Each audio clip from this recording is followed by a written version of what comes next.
नमस्कार, welcome to stock infuse. इस video में हम लोग कुछ ऐसे स्टॉक्स के ऊपर डिस्कस करेंगे जो कि खरीदारी करने के लिए बहुत ही अच्छे लेवल पर अवेलेबल है और करेंट मार्केट प्राइस पर आप खरीदते हैं तो आने वाले समय में आप अच्छा रिटर्न कमा सकते हैं।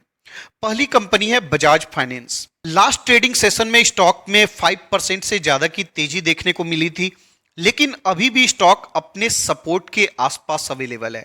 6,000 रुपीज पर काफी अच्छा सपोर्ट है। नेक्स्ट सपोर्ट 5,750 रुपीज के आसपास है, तो इस स्टॉक में डेफिनेटली इन्वेस्टमेंट किया जा सकता है। निफ्टी 50 की कंपनी है, कंपनी में रिस्क काफी कम है और रिटर्न का पॉसिबिलिटीज काफी अच्छा है। एनबीएफसी सेक्टर में यह कंपनी मार्केट की लीडर है, बहुत ही पुरानी कंपनी है, प्रूवन मैनेजमेंट है। डेफिनेटली आपको 6,000 रुपीज पर इन्वेस्टमेंट करने का मौका देखना चाहिए। अगर कंपनी के टारगेट को देखें, वैसे तो हमें टारगेट को देखकर कभी भी इन्वेस्टमेंट नहीं करनी चाहिए।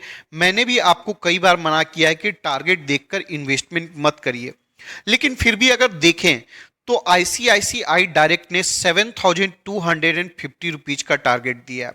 और भी अगर अलग अलग ब्रोकर के टारगेट को देखेंगे तो टारगेट आपको अपसाइड का ही देखने को मिलेगा, क्योंकि स्टॉक अभी बहुत अच्छे वैल्यूएशन पर अवेलेबल है, तो डेफिनेटली आपको इन्वेस्टमेंट करने का ही मौका देखना चाहिए।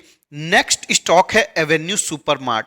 अब दोस्तों इस स्टॉक को देखें तो पिछले काफी समय से स्ट्रगल कर रहा है। 1 ईयर का रिटर्न देखिए माइनस में है, 6 मंथ का रिटर्न देखिए माइनस में है, लेकिन अगर 5 ईयर के रिटर्न को देंगे तो अभी भी कंपनी ने 200% का रिटर्न प्रोवाइड किया है। कंपनी रिटेल सेगमेंट से बिलोंग करती है और रिटेल सेक्टर इंडिया में काफी अच्छे से ग्रो कर सकता है।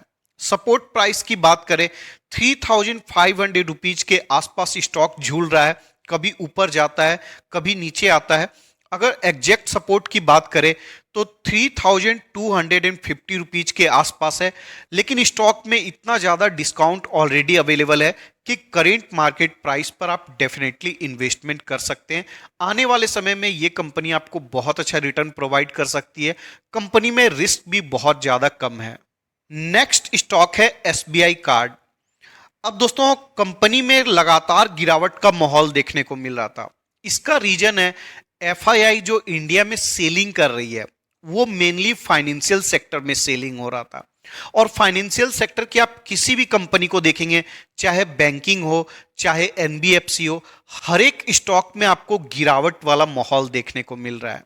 और दोस्तों जब एफआईआई सेलिंग कर रही है तो डीआईआई बाइंग कर रही है, लेकिन हमें किसको फॉलो करना है? हमें डीआईआई को फॉलो करना है। अब बहुत सारे लोग दोस्तों समझ नहीं पाते हैं, जिस जगह में इन्वेस्टमेंट सबसे ज्यादा एफआईआई का होता है वहीं पर जब सेलिंग होती है तो सबसे ज्यादा सेलिंग होती है। ऑब्वियसली जो सबसे ज्यादा रहेगा वहीं पर सेलिंग होगा, लेकिन जब एफआईआई मार्केट में वापस आएगी तो सबसे ज्यादा इन्वेस्टमेंट भी फाइनेंशियल सेक्टर में ही होगा और तब के समय आपको फाइनेंस सेक्टर की हर एक कंपनी ऑल टाइम हाई के आसपास मिलेगी। अभी के समय मौका है इन्वेस्टमेंट का, डेफिनेटली आप इन्वेस्टमेंट कर सकते हैं। अगर एसबीआई कार्ड के बारे में बात करें, कंपनी का प्रॉफिट का ग्रोथ बहुत अच्छा है, सेल्स का ग्रोथ बहुत अच्छा है, लेकिन कंपनी मार्केट के एक्सपेक्टेशंस को फुलफिल नहीं कर पा रही है। मार्केट और भी ज्यादा ग्रोथ एक्सपेक्ट कर रहा है, क्योंकि इंडिया में जो क्रेडिट कार्ड का ग्रोथ है वो काफी अच्छा है। दूसरा पॉइंट है, एक समय एचडीएफसी बैंक के ऊपर बैन लग गया था क्रेडिट कार्ड इशू करने से, अभी वो बैन भी हट गया है, तो एचडीएफसी बैंक से इस कंपनी को भी काफी अच्छा टक्कर मिल रहा है। लेकिन दोस्तों मुझे लगता है फिर भी कंपनी काफी अच्छा कर सकती है। करेंट मार्केट प्राइस इन्वेस्टमेंट करने के लिए काफी अच्छी है। अगर आपका व्यू 2-3 साल का है तो कंपनी आपको बहुत अच्छा रिटर्न प्रोवाइड कर सकती है। नेक्स्ट स्टॉक है होम फर्स्ट फाइनेंस। अब दोस्तों इस कंपनी के बारे में डिस्कस करूं, हाउसिंग फाइनेंस सेक्टर में इस कंपनी से ज्यादा सेल्स एंड प्रॉफिट का ग्रोथ आपको किसी भी कंपनी में देखने को नहीं मिलता है। कंपनी टेक्नोलॉजी का बहुत अच्छे से इस्तेमाल करती है, एक स्मॉल कैप कंपनी है, और अगर आपने बजट को ध्यान से देखा होगा तो गवर्नमेंट का फोकस है अफोर्डेबल हाउसिंग पर। और दोस्तों होम फर्स्ट फाइनेंस भी जो फाइनेंसिंग करती है वो अफोर्डेबल हाउसिंग को ही करती है। कंपनी का बिजनेस मॉडल काफी अच्छा है।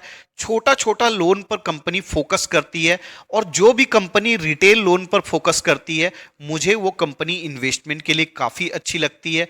और दोस्तों ये कंपनी में ग्रोथ का अपॉर्चुनिटी काफी अच्छा है। अगर एक समय स्टॉक को देखिएगा तो 1000 रुपीज के आसपास चले गया था, तो स्टॉक में ऑलमोस्ट 25% का डिस्काउंट अवेलेबल है, अच्छा डिस्काउंट है।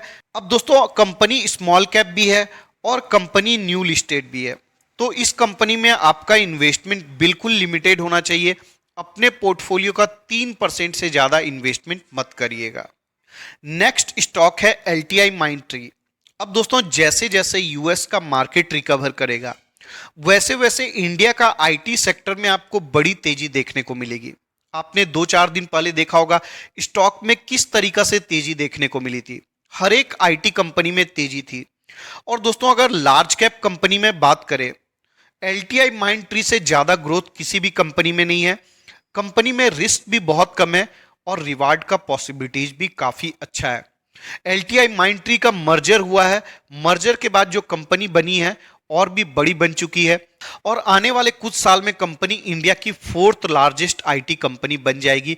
जिस तरीका से कंपनी का सेल्स एंड प्रॉफिट का ग्रोथ है, डेफिनेटली इस कंपनी में इन्वेस्टमेंट किया जा सकता है। अगर सपोर्ट प्राइस की बात करें, 4500 रुपए पर सपोर्ट है पहला, नेक्स्ट सपोर्ट 4250 रुपए पर है, हर 250 रुपए के गैप में सपोर्ट है।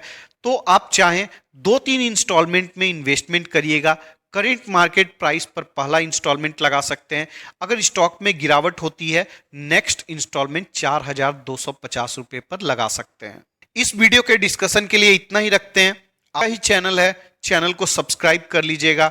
वीडियो पसंद आता है तो वीडियो को एक लाइक कर दीजिएगा। मिलते हैं किसी और वीडियो में, तब तक के लिए धन्यवाद।